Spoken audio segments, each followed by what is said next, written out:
Mr. Watts, he is armed himself shots. Shots, watch it, tear gas. Live rounds. Also, I can see that. Just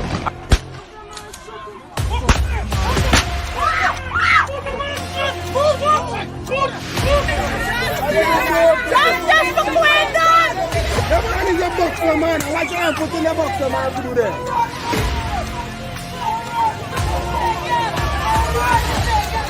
But since my cousin there, no, you come on the East Coast. You listen to me. Right? No, you come on the East Coast. You listen to me now. You gotta listen to me too, man. I am listening to Right? Now, I see you on the East Coast. The day when they get a protest of them, the next day, that's when you see one bigger heads come up to talk to my family. Right? And that's bad. If we didn't do a protest, we want to see nobody for justice. You see? I'm not holding back nothing. I'm not holding back nothing. I just need justice for my family. Please help keep Politics 101 on social media and broadcast television. If you are in North America, please donate via Cash App or PayPal. If you are in Guyana and the Caribbean and don't have access to Cash App and PayPal, email your pledge to dhines6106@aol.com and we will direct you how to get your donation to us. Thank you in advance for your donation.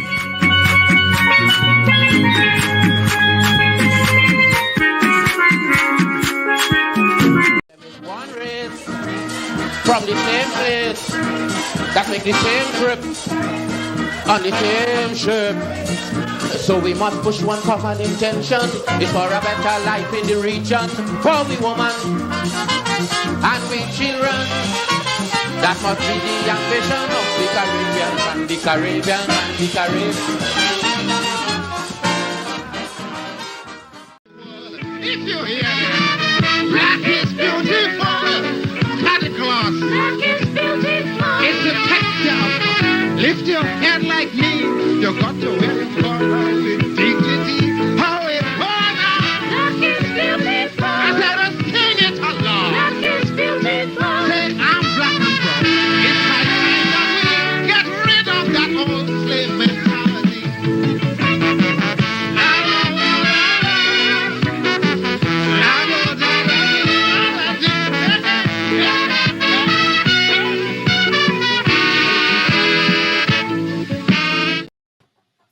And a very good evening to you and welcome to Politics 101.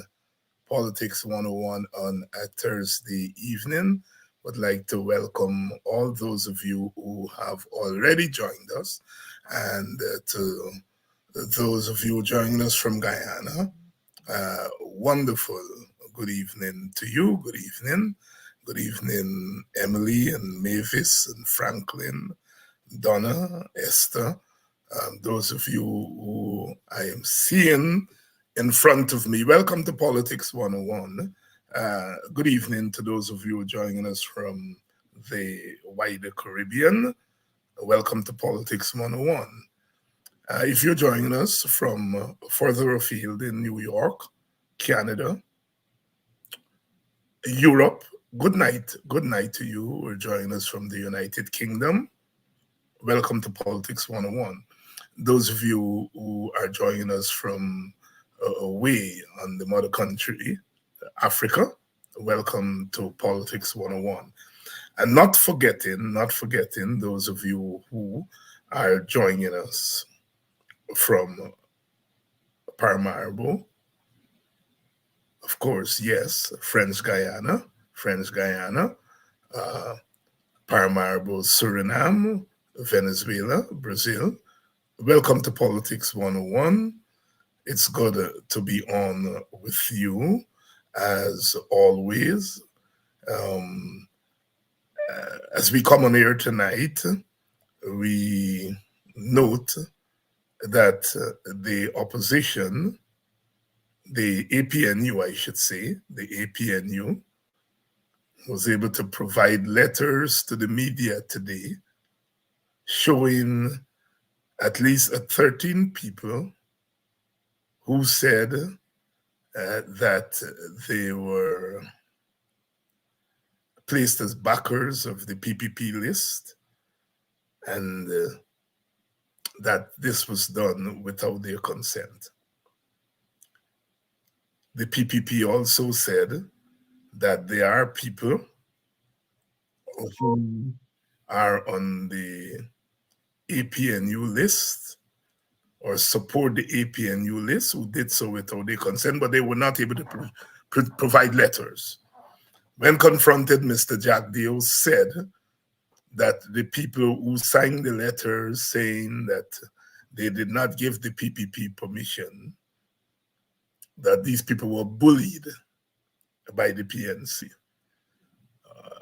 Oh my, it's all falling apart. What's the hype? All this hype, what's the hype about this list of multiracial nature provided by the PPP? What's the hype? There was bound to be some padding of that list. Good evening. Welcome to Politics 101. Welcome to Politics 101. You see, you can't buy your way entirely in this business. You can't buy your way. You can't buy your way. There are bound to be some holes that are left. There are bound to be some people who will trick you. And it seems as though some people have tricked the PPP. Welcome to Politics 101. Good evening, Morna Peterkin, former Member of Parliament. Good evening to you. Good evening, my sister Denise Booker. Good evening. Good evening, Karen Elliott, Karen Golden Grove people. Welcome to Politics 101. It was bound to happen. It was bound to happen. Now you're saying that the PNC are bullying people. Well, let's say the PNC bully people. I don't know bully is the right term. If you come in to my yard and you're trying to entice my family with big money, I'm going to sit by and allow you to do it. So if the PNC managed to get the people to change their mind, kudos to the PNC. They should do more of that. Isn't the PPP bullying people when they go to them with money? That is the bullying. You use your big status and your big money to lure suspecting and unsuspecting people. That's bullying.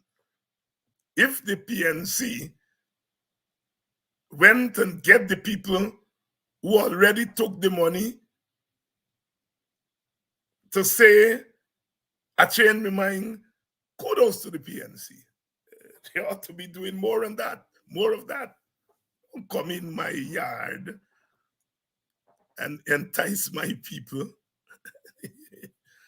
Welcome to Politics 101. We're going to have a couple of PNC members on later on. We're going to have them. Shanika Haynes, most of you would know her. She's the person that chairs the PNC's press conferences. She's joining me later. She's traveling at the moment.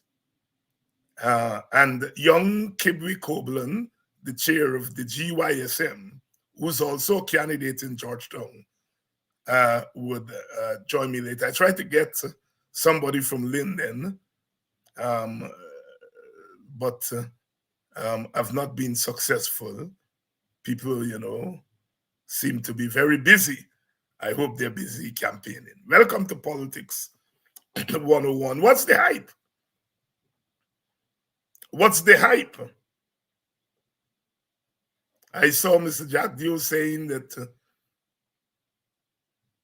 the APNU is not contesting in 45% of the districts or 45% of the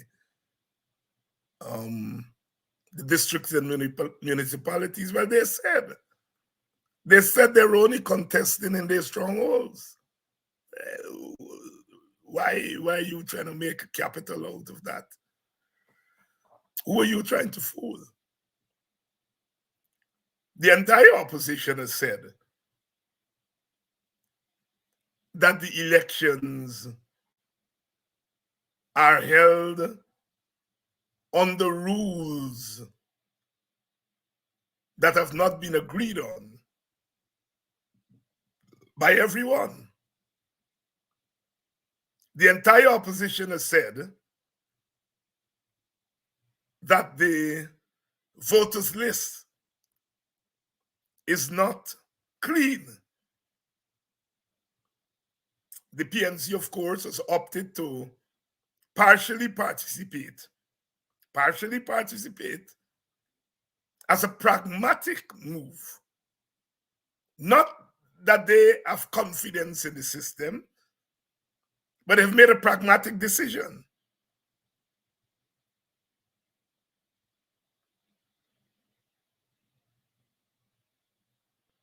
So here we are.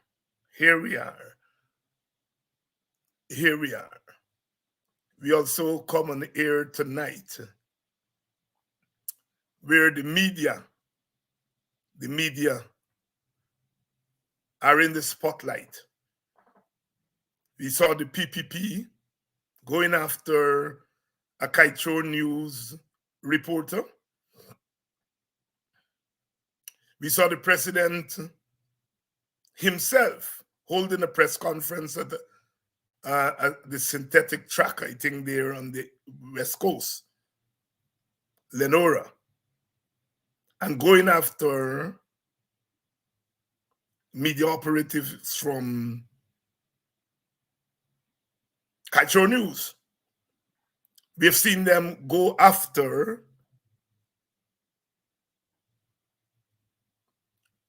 the president or chairman of the Guyana Press Association, Ms. Ragbir. The PPP has led the way in attacking the media. And yesterday we got news that a media person called a PNC leader, and the PNC leader cussed her out. Not at a press conference, this was in a private conversation. Obviously, the reporter taped it and released it to the media. And Ms. Joseph, the PNC leader, apologized for using bad words. She apologized. Carol Joseph has apologized to a journalist who she spoke to privately and cursed her. We are yet to hear an apology from the president and the vice president for the way their operatives have treated the Kaitro News reporters. I repeat, Carol Joseph apologized for cussing a journalist in a private conversation.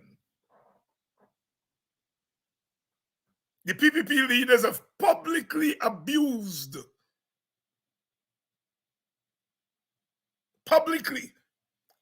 journalists. And they haven't apologized. I hope the Press Association and all the others are noting the difference.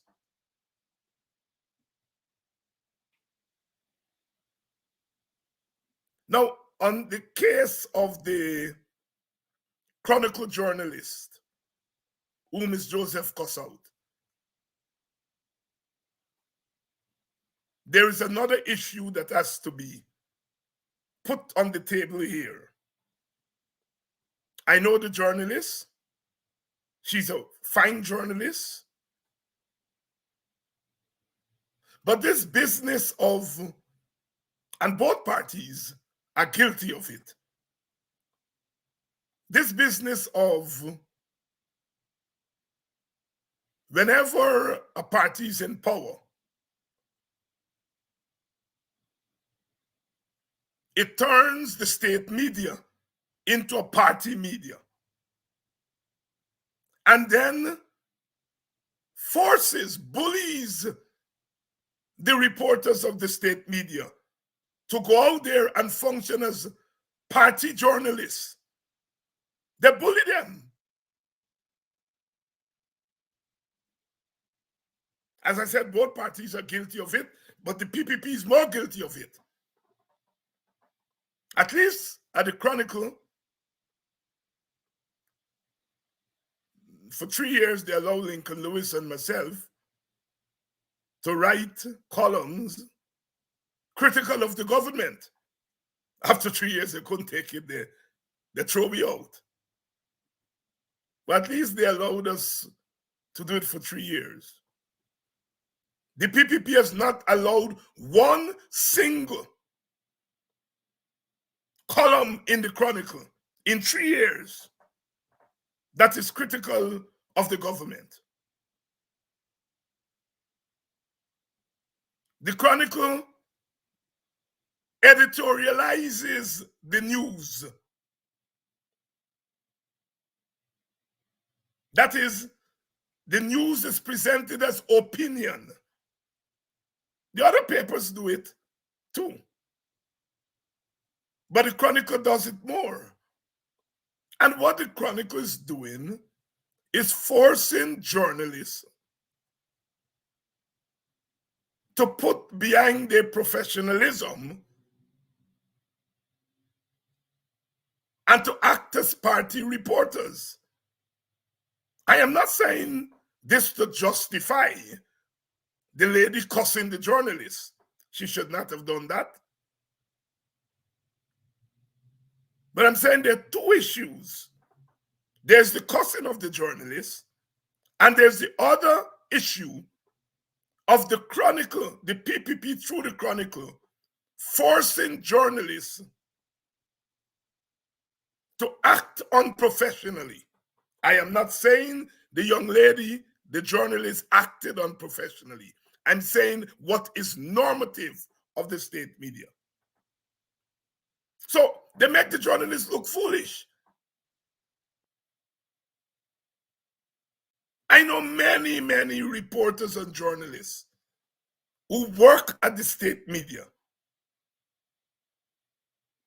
in order to put food on the table. And they don't agree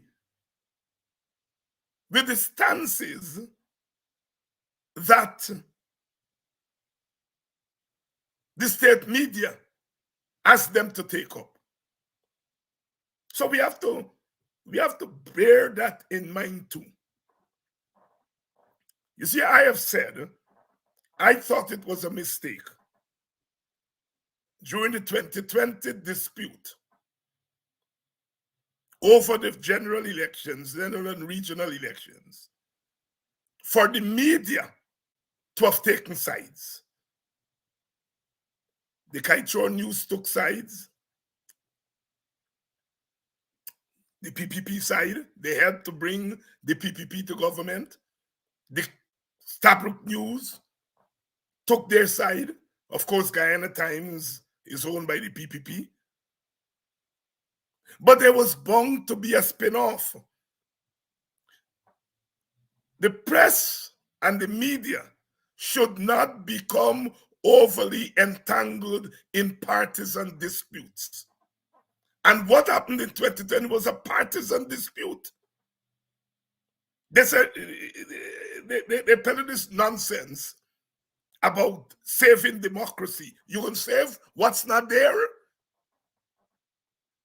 Nothing democratic about Guyana's electoral arrangement. Look at GCOM. Is there anything democratic about GCOM? Is anything democratic when 47 boxes have no statutory documents? Is anything democratic when people who are not in the jurisdiction are voting? And so people watch us and tell us that they save democracy. What democracy? 47 boxes without statutory document? Not even a primary school child, will say that is democracy. But yet they save democracy. The elections have not yet been decided. They're before the courts. And the cases have not been heard because the PPP doesn't want them to be heard. If you save democracy, then let the court pronounce on this democracy that you save. But back to the media. The media took sides in a quarrel between two parties. The PPP said they saw Mr. Mingo attempting to rig. The coalition said they saw boxes without statutory documents. They saw people voted who were not in the country, and the police verified it. It's a partisan quarrel. What the hell the media was doing, taking side? Why were the media taking sides in a partisan argument? But the media did. The media became overly entangled in partisan electoral dispute. Report the news. Don't take sides. Lincoln Lewis and myself, again, the unfortunate duo, we had to leave Kaichor News because Kaichor News said our stance was not in keeping with their stance.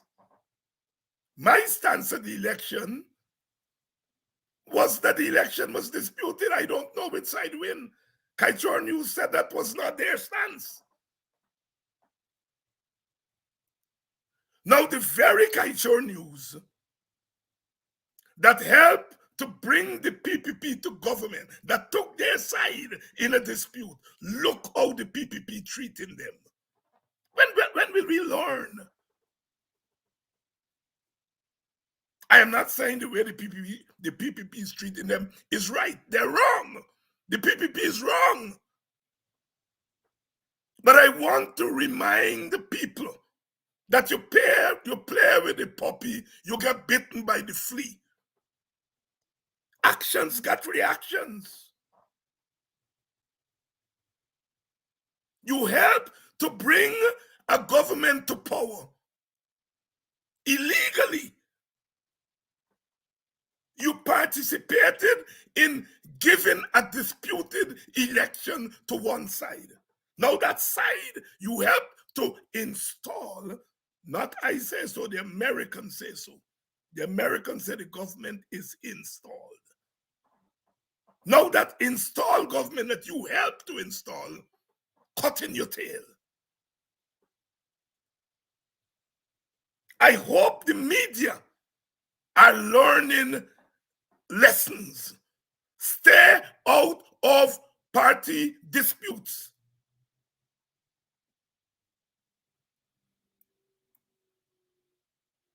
Black Stalin said, what goes wrong so, come back wrong so. What is the reason? Nobody don't know. The Calypsonian always with the wisdom.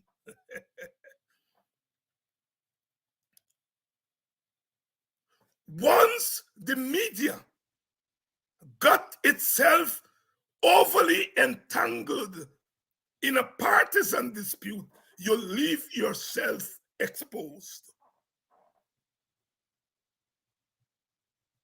The very Stabroek News, which they took away ads from, help took a side in the partisan dispute on the PPP side. Now, Jack, you're cussing them.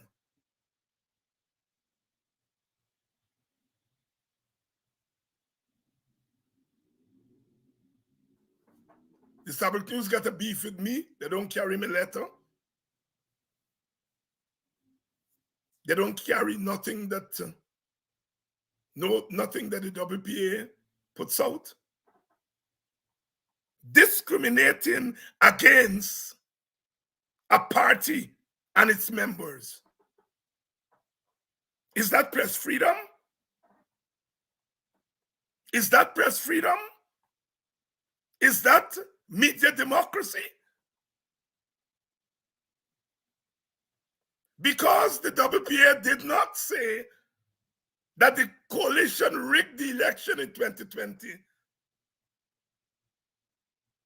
The Stabroek News beating we since then. The media have to be exposed, even as we criticize those who attack the media. Those who are attacking the media, the PPP, they must be exposed and condemned.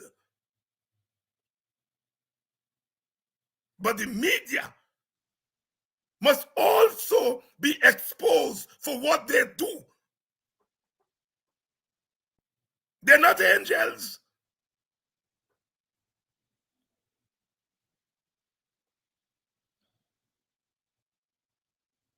And so here we are today. Good evening. Welcome to Politics 101.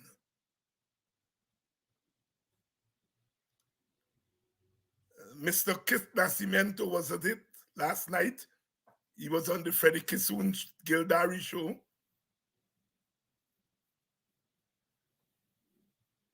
And the man is more concerned about where I live, where I work, and my citizenship.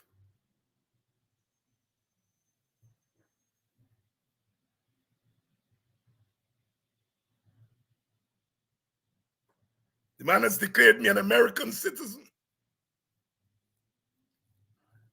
And my old friend sat there and said nothing, even though he know the truth about my citizenship.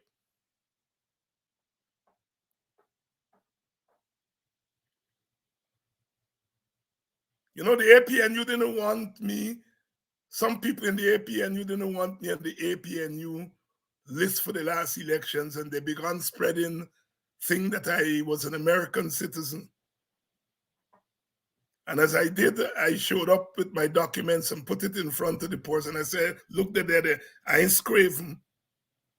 And the reason I don't get into this thing about who are citizens of where and who live where is not for myself.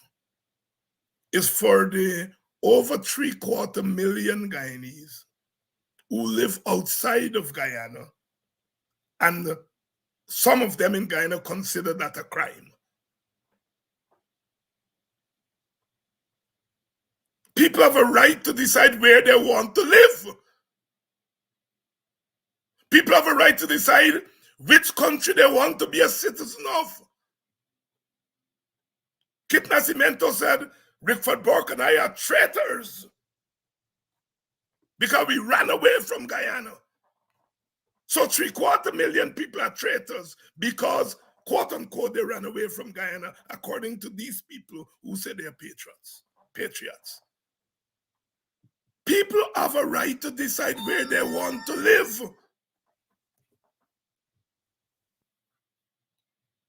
People have a right to decide whether they want to be dual citizens. They're not traitors. Many of Guyanese, as you all know, who live outside, support Guyana with all the money that they send for their relatives and friends. They support the Guyanese economy. Yet people like Kit Nascimento curses them and call them traitors. Kit Nascimento challenged me to go home and run for elections, running elections. I have been a candidate for either the WPA or the coalition in all but maybe 1 or 2 elections since 1985.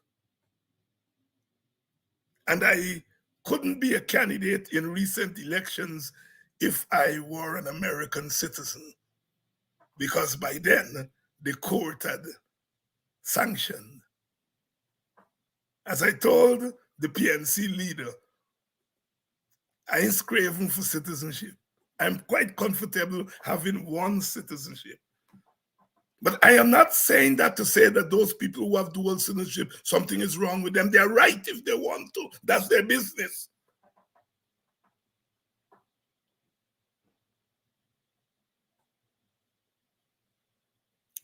I want Nascimento to invite me to go back to Guyana so that me and he can run against one another, since he wants me to go and run an election, according to him.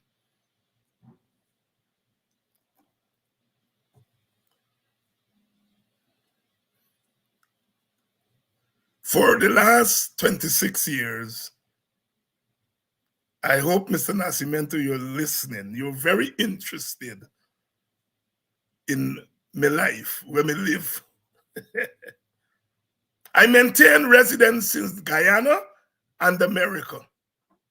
I spent 20 weeks out of 52 weeks per year in Guyana, where I live for 20 weeks. And I work in America and live here for 32. Mr. Nascimento, you want to know my story? I'm going to tell you. I maintain a home in Guyana and one in America. That's my right, and that's my business. And many Guyanese do that. Many Guyanese in New York and Barbados or wherever get a house in Guyana. They contribute to that country.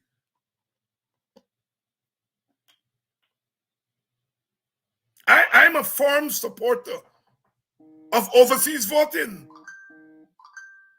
I know we had overseas voting on the Burnham time and it was used dishonorably. But at a conference, a diaspora conference in 2016, I presented a paper where I made the case for the return of overseas votes.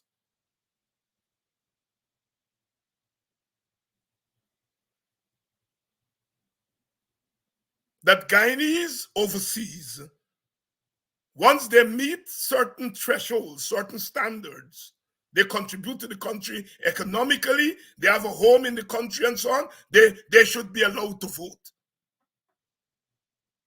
That's my position. I'm not forcing it on nobody, but that's my position. I voted in 2011, I voted in 2015, I voted in 2020. I was a candidate for those elections. So I am not one of those from Queens who name on the voters list. They sit down in Queens and somebody else voting for them. I present myself, I voted. I was a candidate, I campaigned, and I voted. Mr. Kit Nascimento. This is the traitor you're talking about.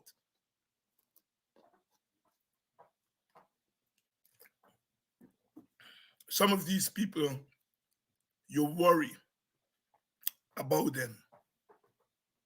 I will fight for the right of overseas Guyanese to be given their right as a citizen. There are very many ways you can do it. You can count their votes as half a vote.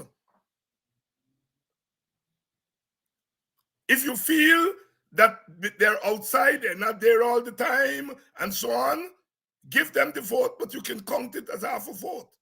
Or you can ask them, look, you have to have certain assets in the country, or you have to transmit so much money per year to your family, and so on. There are conditions under which you can have overseas voting.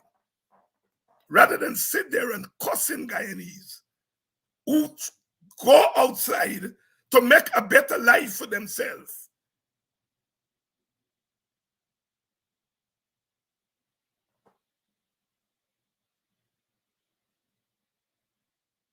They came outside to make a better life for themselves. If all 750,000 Guyanese were to go back home, no, we got funds. We got money to create institutions so all them can live happily. But prior to oil, if all of we go back and Guyana get a population of 2 million, how we would live in that country? And even now,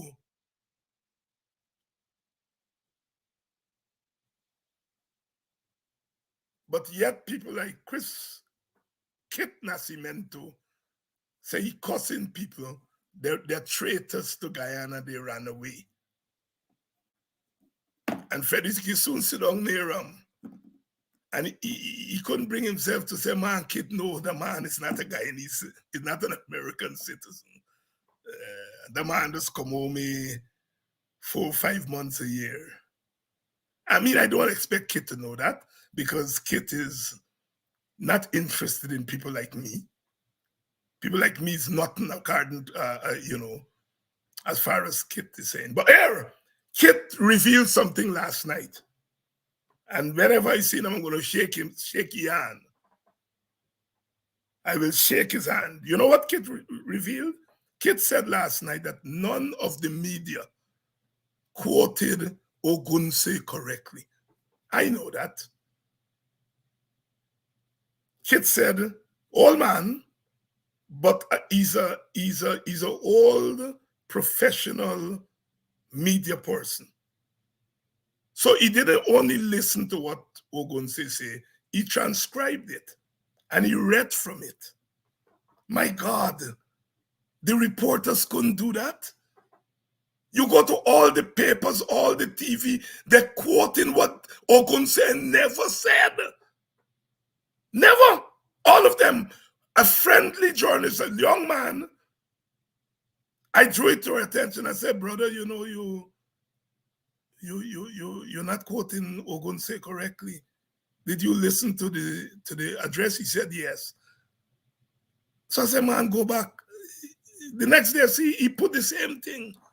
So it's laziness.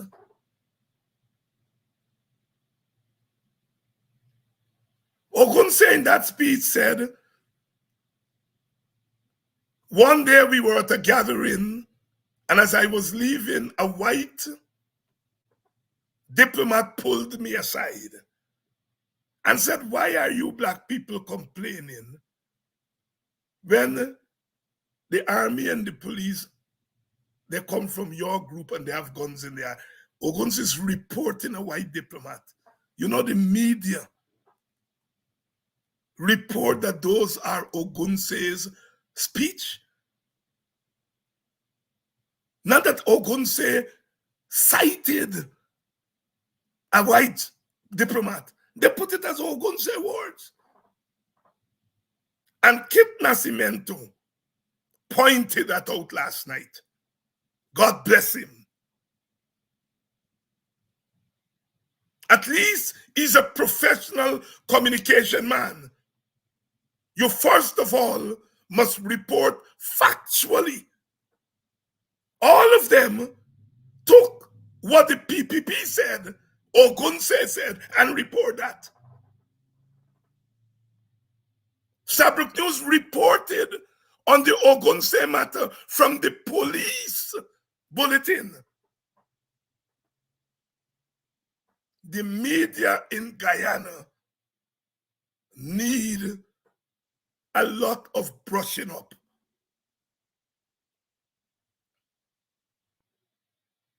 Thank you, Kit, for calling them out. But you're wrong, Kit, on calling those who live outside of Guyana, partly or fully, traitors.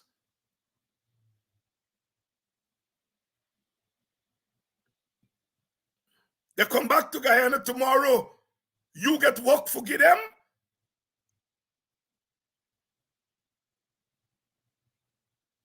You get pension and social security to give them? But I will deal with Mr. Nascimento in a separate intervention. Good evening and welcome to Politics 101. I'm awaiting two PNC candidates. I have not seen them here yet. One of them has made contact with me, and she is going to be on shortly. And they will come here to talk about the PNC's local government election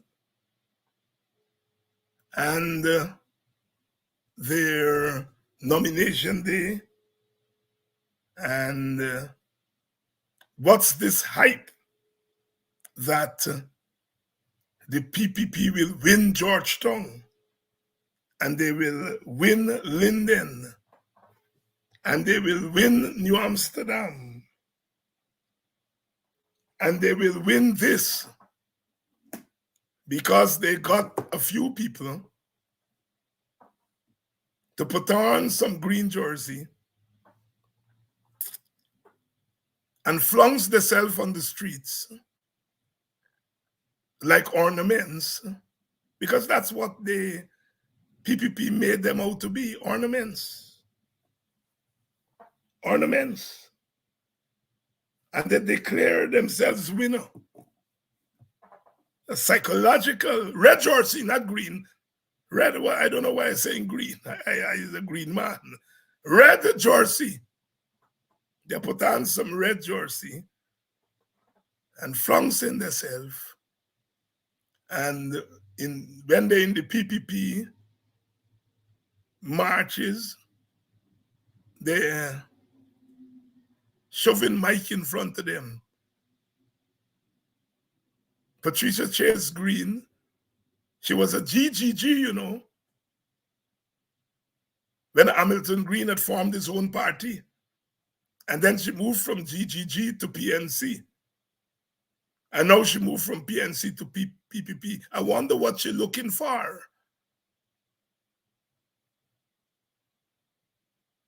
You see, this is the problem with some of these people. They're not looking to represent anybody. They're looking to represent themselves. You see, in the old days, you had to come through the ranks of a party to become mayor and to become this and become that. Now you can walk off the road from the other side and you go in these parties and they give you a big position over some people who were with the party from since Noah was a scout.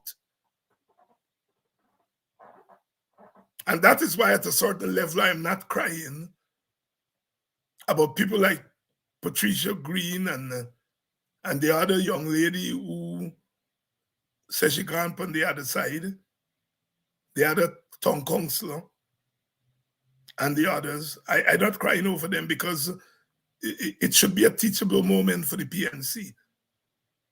I know many people there in the PNC since they're born, and they never get no position, and people come in after them and turn big this and big that.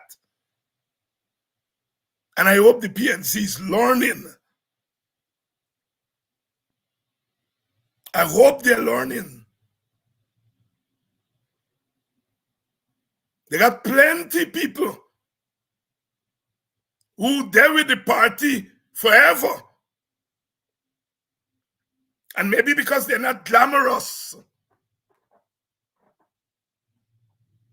they make up numbers. Why people who are good catches come in and get position over them. I hope the I'm not a PNC and I ain't getting into PNC business, but I hope they learn. I hope all parties learn. Some people are just hustlers. They're just hustlers. And they're being exposed now. All them that flunks themselves up there. when the PPP get the 3 seat or 4 seat, is only 4 of them going to go in? All the rest who said that they're on the list, they know that they ain't going and getting no position. So you ask yourself, is what they get in return for putting on the jersey? That is the question. Welcome to Politics 101. Good evening. Waiting on my guests to join us. And we'll talk about what this hype is about. What this hype is about. As I've said, people have a right to belong to whatever party they want to belong to. But people don't have the moral right to watch a party killing the people, robbing the people, carrying blows to the people, and then go and say you joining that party for one Guyana? What kind of fool is you? As Brother Dick Gregory would ask, what kind of fool is you? I for one Guyana. One Guyana based on what? Have they integrated the money?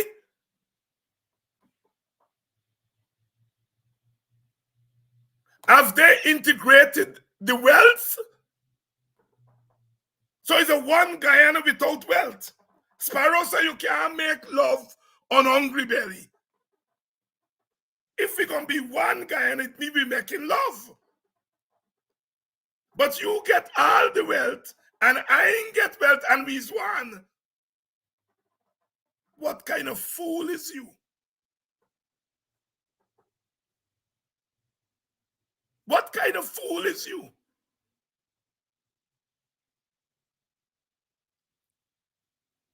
One Guyana is an empty calabash. Integrate the wealth. Make it one.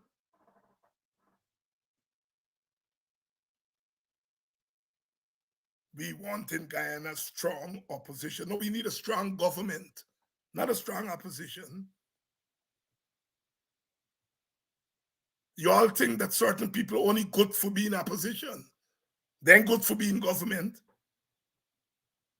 We don't want no two-party system. We want an all-party system.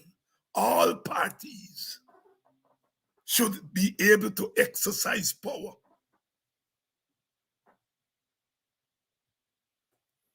The PNC need to stop being this and be a strong opposition. No, the PNC need to be part of a strong government.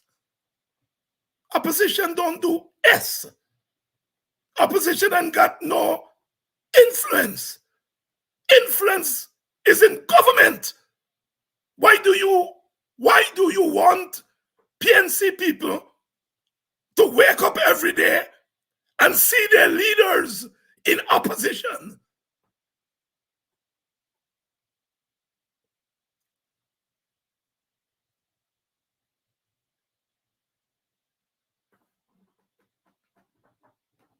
We're going to straighten them. We're going to straighten them. We're going to straighten them. All these terms, PNC must be a strong opposition.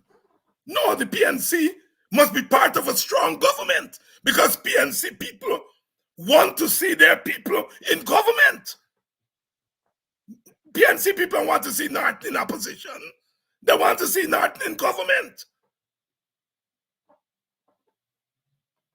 But we're going to straighten the thing with them. My auntie always tell me, you go to school not just to read and write, but you go to school so that people can make you a fool. And as we speak, PNC member is here with me, Shanika Haynes. Good evening. Good evening. How are you? I am good, rushing in coming from some field work. Wonderful. Mhm. So they just announced, the PPP just announced today that based on what they have seen in the boxes that they start to fill, that the PPP within Georgetown. What story is this? Probably like the signatures, the fake signatures that they have been filling. Tell us about the fake signatures. Well, what I can say, we presented some information to the media today after we had that press conference, and we give a sample of 4 different constituencies where we see all of the signatures are exactly the same. I mean, you don't need to be a fingerprint, handwriting expert to see immediately it is the same person. And I mean, we understand that the PPP are a group of people who are accustomed being corrupt, doing everything the wrong way, etc. But the fact that you're in what you will call, quote unquote, your strongholds, and you have to sit down and write out all your signatures by one person rather than going in to your communities and talk to your people is one thing. For instance, in my NDC, I work in the Better Hope to LBI NDC, which is also considered to be a stronghold of the PPP. And we had lots of issues where the RO had to inform them, one, that they had some persons who were on our list there and that they needed to take them off. Then we had cases where we saw some persons who, after they examined the list, they went into the RO and said, listen, I didn't sign this sheet. I don't know anything about this. You need to take my name off the list. And those examples are primarily starting out in what is called their quote unquote stronghold. And that in itself tells you a lot. I mean, just camping out to get number one. I mean, I hear a lot of things on social media. There is a lot of talk happening. But the fact that the PPP, for the first time in history, had to camp out in front of places to try to get number one because they can't go back and correct a list or get a signature, is a signal that the PPP has trouble in the camp. They know it. And we now, as the citizens of this country and the political party that is opposing, need to now get out and do our work and ensure that a statement is made when we get to that point. Shanika, hold a second. Kibre is here, and I want to welcome him. I need you, Shanika, to explain the advantage of being in line force and getting to present your paper first.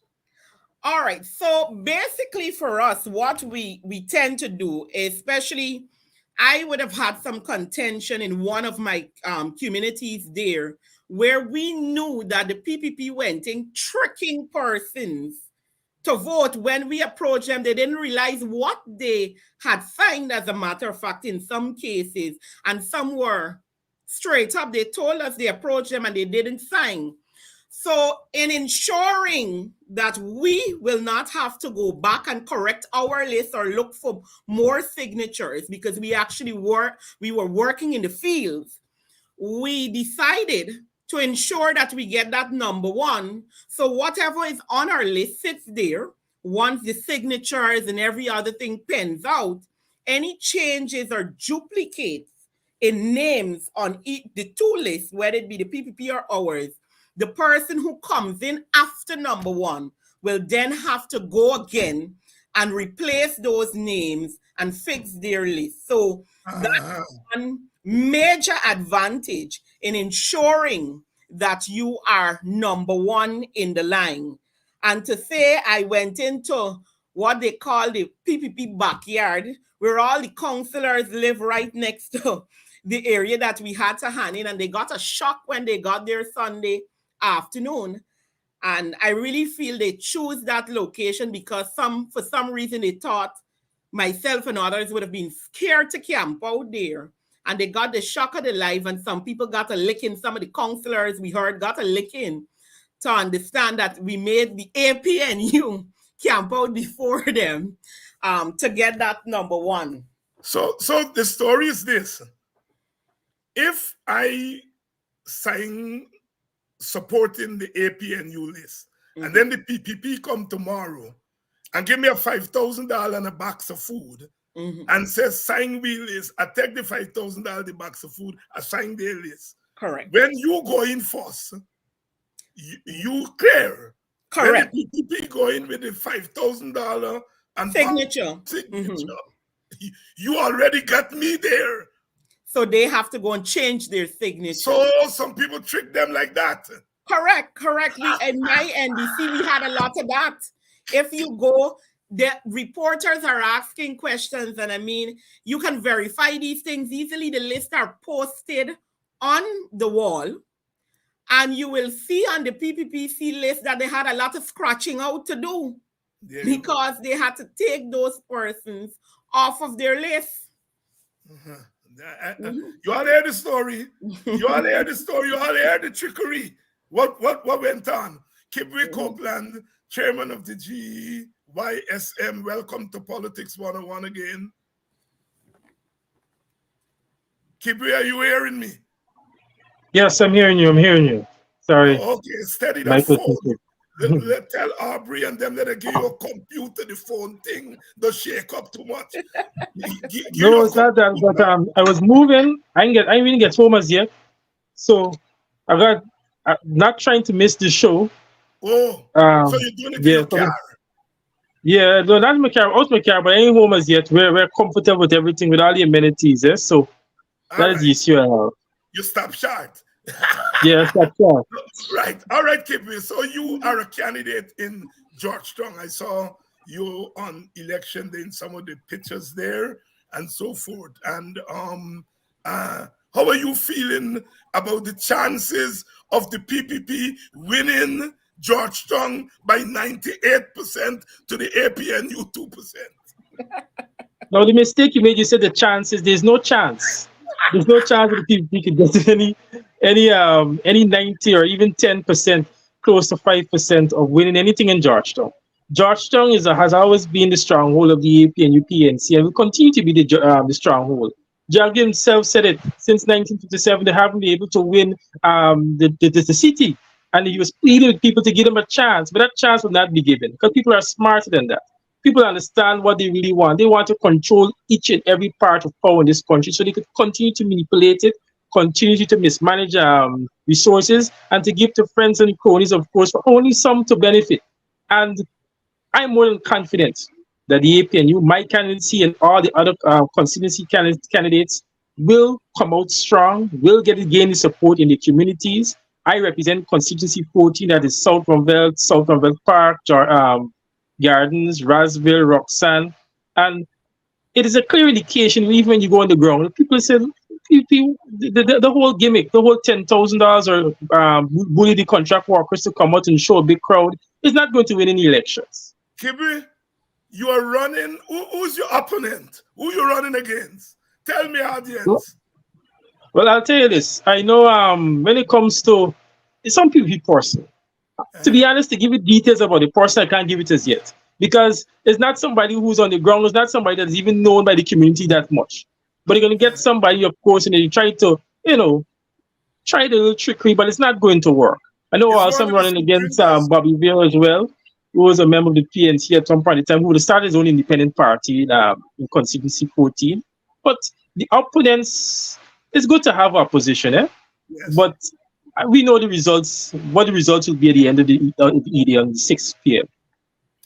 Shanika, I heard Jack Dio said today that 45% of the constituencies the PNC is not contesting in, and a national party cannot put up candidate. Didn't the PNC say, did I get it wrong? Didn't the PNC say they're only participating in some constituencies? Yes, we did say that we would be participating to ensure that, one, we do not allow our strongholds to be taken over, And we further decided that we were going to contest in other areas as well, because we see the need based on what is happening and from requests on the ground to ensure that we put up representation in a lot of those areas. And from my information, and that's why you don't take much that comes out of Jagdio's mouth, because the truth and Jagdio apparently doesn't work well in the same space. So we are participating in most of the NDCs. We are participating in most of the towns. We had some issues with Lethem that we're trying to work out. We had an issue at Diamond Grove that we're also trying to work out. But it's most of the NDCs and the towns municipality. So his part, the 5% came from his head somewhere. I don't know where. Many people are saying, and this is for both you and Kibwe, well, not many. Some people are saying that people don't turn out at local government elections in large numbers in the first place. I think the highest turnout must have been 35% at the 2016 local government elections. And so people we're not into the culture of turning out at local government elections. And the fact that the party has not had people out in demonstrations, it makes mobilization for the election a little bit more difficult than normal.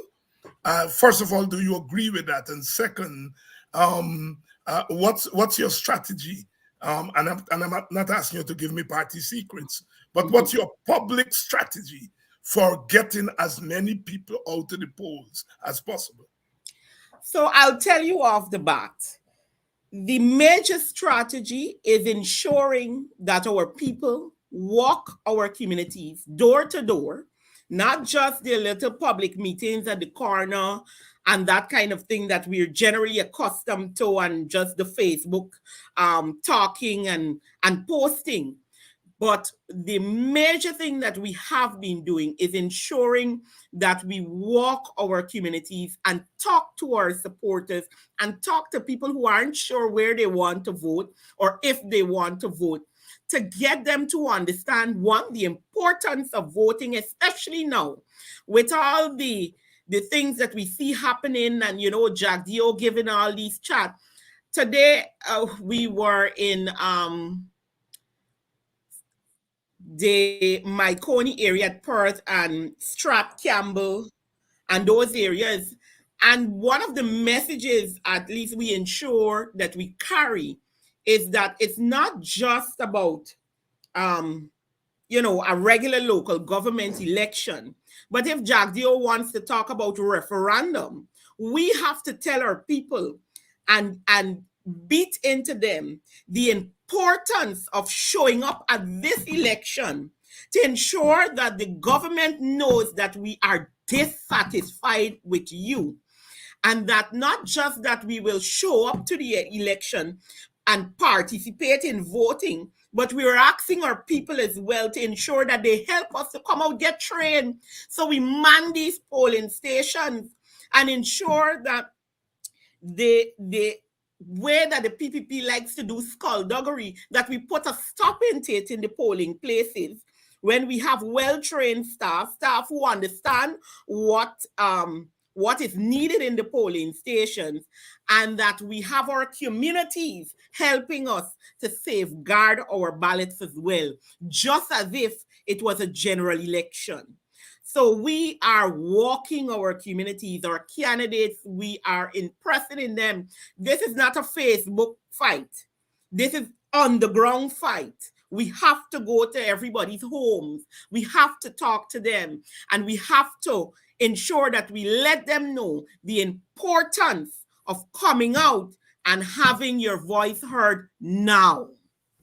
Shanika Haynes, a PNC member, the person whose face you see cheering, well, not her face cheering, whose face and person you see in that chair chairing the press conferences of the leader of the opposition here tonight in a different role. Kibwe, you don't have any big money from oil to give to your constituents.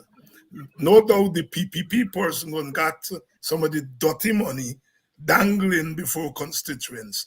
How you intend to counter that dirtiness that the PPP would be doing for a campaign? Well, you see, just as Shanika would have said, local government elections is about local government elections are all about local representation, and it's important for you to meet with the locals in your community. This money sharing handouts, which they might think is effective, yes, you're giving people a little bit there and here and there, but it's not the representation people are looking for.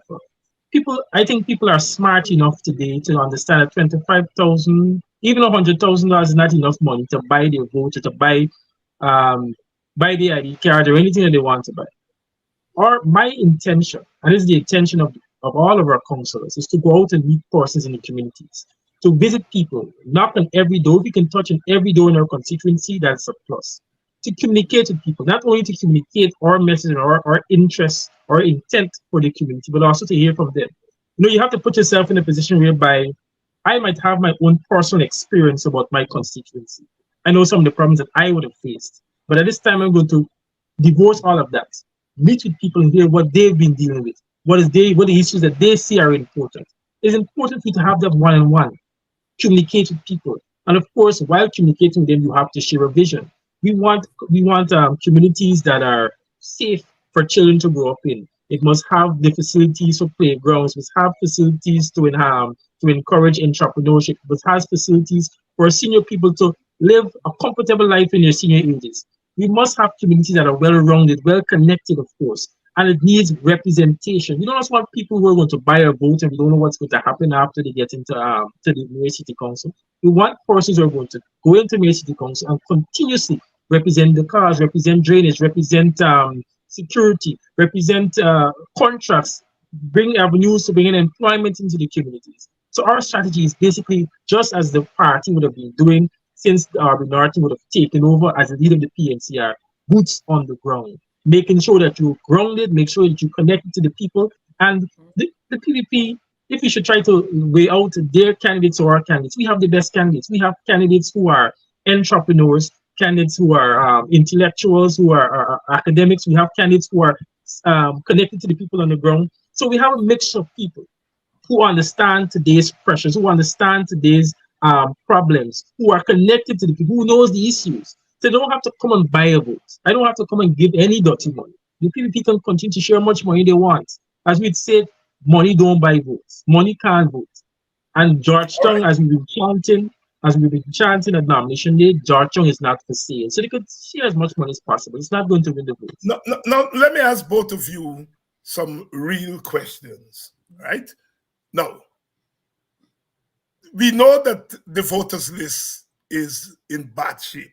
Mm-hmm. We know that the PPP has put their people in charge of GCOM. And I'm sure when you all go on the campaign trail, some of our people will say, if the architecture bad, why you all contesting the election? What answers would you all give them? Starting with you, Shanika. Well, what I will say, and this is what we have been saying after careful consideration to ensure that we enter this race. Now, if our laws in Guyana do not permit, if a local government election is called and every other party decides that they will not contest, it doesn't mean that that election will be called off. That will then permit, like we have our first past the post system, particularly in our local democracy, stipulates even when you have just one candidate, there is a ballot paper prepared and people go and vote despite there is no competition. And it would be the same thing we would be seeing if everybody just sits out of that election, which will then permit the PPP to have hold in every single stronghold we consider to be the coalition or people who are in need of our representation, who would have put us to represent us at the national level, even now at the local level, we would be seeing zero representation for those people. And at the rate things are happening, we have these systems set in place, and the PPP is being trying to maneuver their way around. How can we allow our places to go to just allow the PPP to walk in and do whatever they want without any legal or constitutional right to stop them in regards of representation in the local setting? I, for one, did not want to see that happen, because as it is right now, it's bad. More so if we allow them to do so. So for me, it is extremely important in our areas that we find representation. My LAA is generally not an LAA that is won by the coalition. We have a few seats on that council. But with those few seats, once the persons in those areas back us, we're able to get things done. Without that, when we don't have our people backing us and we don't have a seat on that council, what generally happens is our communities are neglected. Our roads are left undone, our garbage is not collected. A lot of issues arise when we do not have representation. And our people have to understand that governance starts at the very bottom, which they help us with, and ensure that they hold us accountable as they should nationally. You just came back from Maikoni, and so it means that you're on the ground, and you obviously are hearing people's complaints, people's frustrations. And one of the things I know I have been hearing from our supporters, meaning the supporters of the opposition, is that when we were in government, we didn't do much for them. It's a perennial question, and it's a question that the PPP exploits opportunistically. But it's a real question. How are you answering that question as you are on the campaign trail? Well, that's my favorite question to answer when I'm on the ground. And today I went to length at every area we went to talk about it. Because I think as a people, sometimes we are quick to take on whatever is said, or what people perceive to be the general feeling. Now, the PPP is going into our areas, and you're hearing this conversation about the coalition did nothing for our people. They did nothing for us. And there is nothing that can be farther from the truth, in my view. I like to start out by saying I'm a young person. The majority of my life, I lived it under a PPPC government. And off the bat, the coalition allowed Guyanese to experience a much calmer side of our country, a country where we were able to make reports and see those matters addressed at the police station, an issue where we were seeing crimes being solved. And I didn't have to deal with the trauma that my children at that period didn't have to deal with the trauma I dealt with as a child. Every 2 mornings, I live on the East Coast, every 2 mornings, it was a gunshot here, a gunshot there. You're afraid to go out on the road. We were accustomed, much younger, going out to the seawall every Sunday. That was something that was automatically stopped. You didn't want to be on the road after 6. And it is not so far in the past that we can't talk about it, because we are seeing some elements of that returning. And we must speak about it. We must remind those who somehow forget that that is the state that we lived in. But we did not see that in the 5 years under the coalition.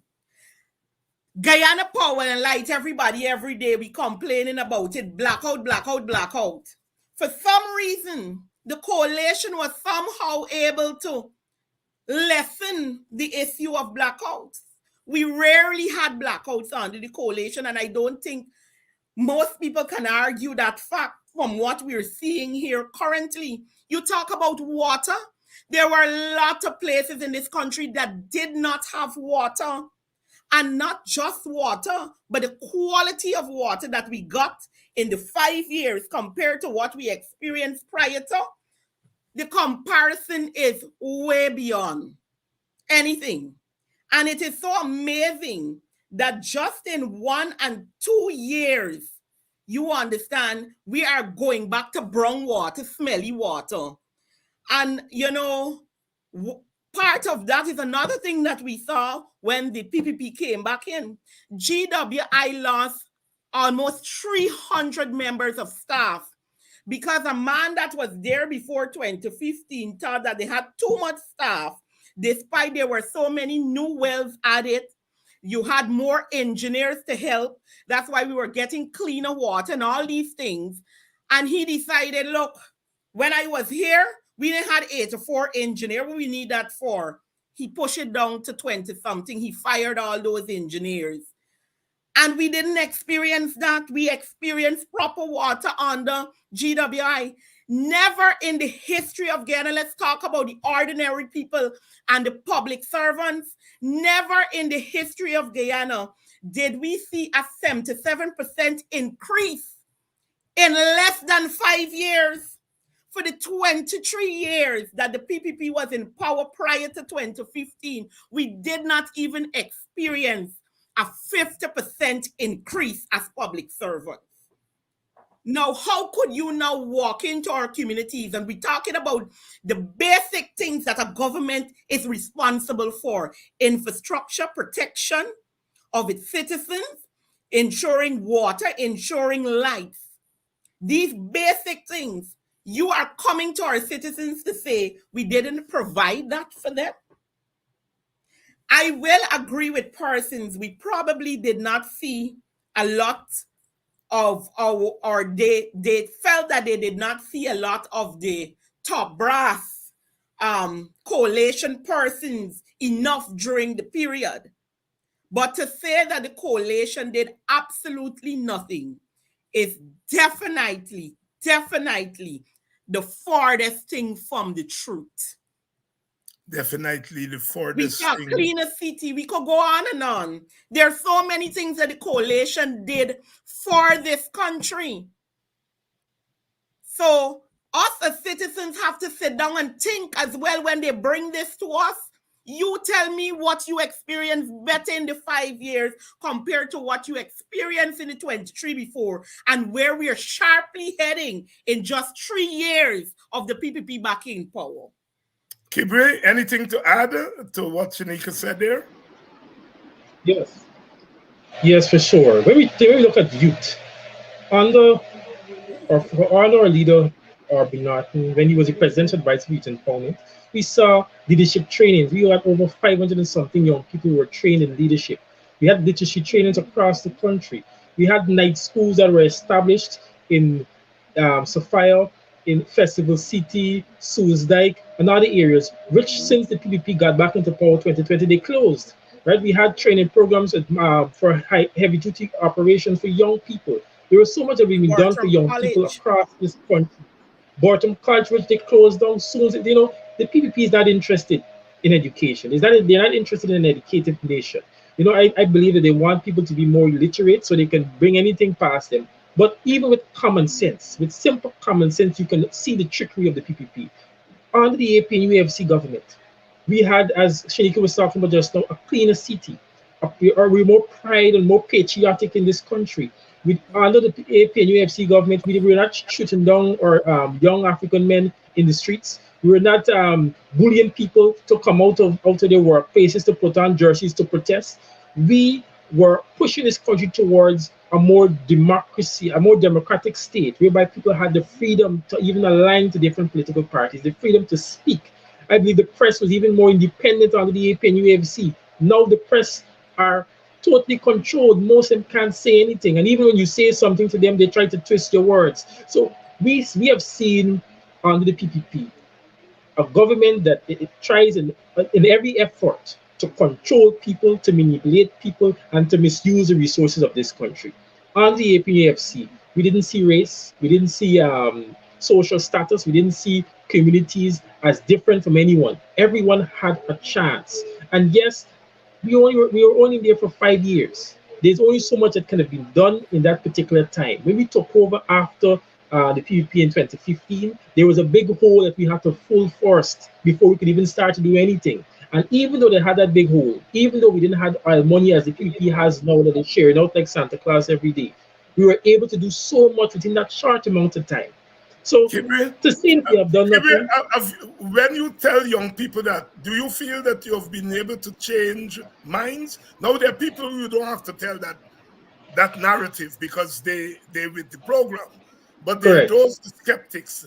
Do you get the impression that you have been changing minds? I do. I have the impression when we go to young people, a lot of them don't have this information. You see, it's sadly that a lot of young people don't listen to the news. They don't read the papers. They're not really into the know. They don't even know there are opportunities that they're right out there that they can put their hands on. So when we go in and meet them where they are, we try as much as possible to relate. These are the things that have been done. You know, so there are a lot of young people who have benefited. There are a lot of people who have not been benefiting as yet. But if the APNU was still in power, this benefit was being transcended right across the country. But I believe, at least from my experience, when I talk to young people, I see this level of interest, like what, this actually happened? You know, I see this level of concern that there's still opportunities that are out there. There are much opportunities. And I think what people don't understand is the wealth that this country holds today. This country is extremely rich, but the people are extremely poor. We can't live in a country whereby we are blooming with oil. Even the Chinese supermarkets, which was people's favorite supermarket if you're not so wealthy because they get the cheapest things there. You can't go and buy anything there either. So I believe that young people are listening. I believe they are listening. Shanika, you think you've been changing minds? You know, I sometimes, as a young person, I think that, we have youths out there who all they're seeing is money and they want, but I think sometimes we go away with the idea that generally young people, we ain't got sense, we ain't know nothing, we can't understand anything. But when we go out there and have conversations with young people, there are those who are now hearing certain things for the first time. And it's opening their minds to, well, this really happened? I didn't know this happened, as Kibwe said. They're getting new information. And there's some of them will tell you plain, Auntie, I'm collecting money, but we got you, right?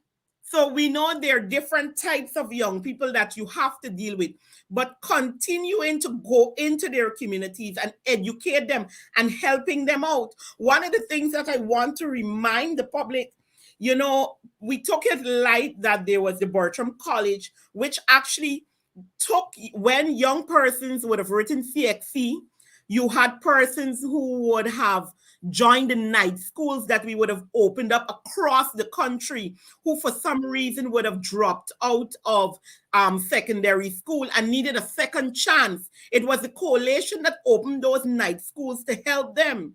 And in turn, they were then able, once they acquired, those things, they were trained at the Bertram College and placed into the public sector, where we saw that you are beginning to have a more professional public sector because of young people who are being trained to work in these places. And there are a lot of young people who experienced that part. A lot of them who went to the trained the night schools, etc. So they understand what we're talking about. And there are others that we will continue to engage the way they would like to be engaged. If I have to go and sit down at the street corner with them and have the gap for them to understand every other day, I will continue to do it with my colleagues, because we will continue to work with our young people, and the PPP will not take us as young people for fools. Shanika Haynes and Kibwe Copeland, young members of the People's National Congress, filling us in on the last few days of the local government developments. I want to thank you all so much for rushing from your campaign to come and to update our audience, and please come back. I will be asking you all to come on more often than normal to bring us up to date with what's happening on the campaign trail. And if you all have pictures and videos to share, please give me them before so that they can accompany your presentations. I will share with you for today. I will share with you those list of, you know, same signature. So whenever you're having a conversation with your audience, you can share that with them as well. Beautiful, beautiful. Thank you very much, and I will see you all shortly. And thank you. To you, our audience, loyal as ever, loyal as ever. Thank you all for staying with me tomorrow night. I think I'm going to try to get Brother Vincent on to give us the take from the GCOM side of things. And of course, we have that IPADG issue that is still burning. See you all tomorrow night, Friday night. Until then, take care.